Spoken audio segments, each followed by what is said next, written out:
सबल Marathi news channel मध्ये आपणा सर्वांचे स्वागत आहे।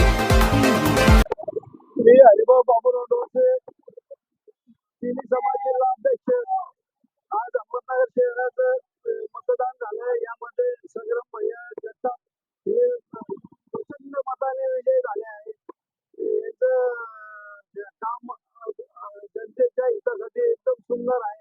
यांचं भविष्य सुसंगत भगवान जावं आणि यांचं विशेष राज्यामध्ये सत्ता आल्यामुळे अहमदनगर शहरामध्ये तोच आमदार निवडणं येणार।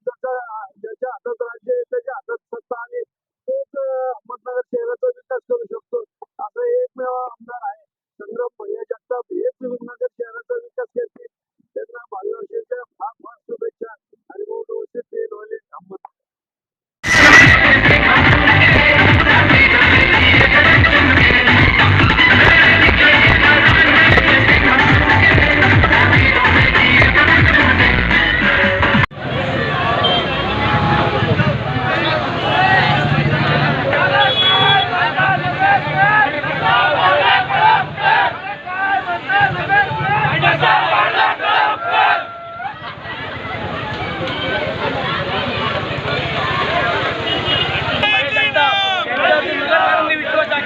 त्याबद्दल मी समस्त नगरकरांचे मनापासून आभार व्यक्त करतो आणि त्यांनी पुन्हा एकदा विकासाला साथ दिलेली आहे। त्यामुळे मी सगळ्या मित्रपरिवारांनी कष्ट केले संग्रामासाठी त्यांचेही मी मनापासून अभिनंदन व्यक्त करतो आणि ज्या माता भगिनींनी आमच्या सोबत विश्वास दाखवला त्याबद्दल मी त्यांचेही मनापासून आभार मानतो आणि तुम्हाला येत्या मंत्रिमंडळात संग्राम भाई निश्चित मंत्री दिसतील एवढंच सांगतो।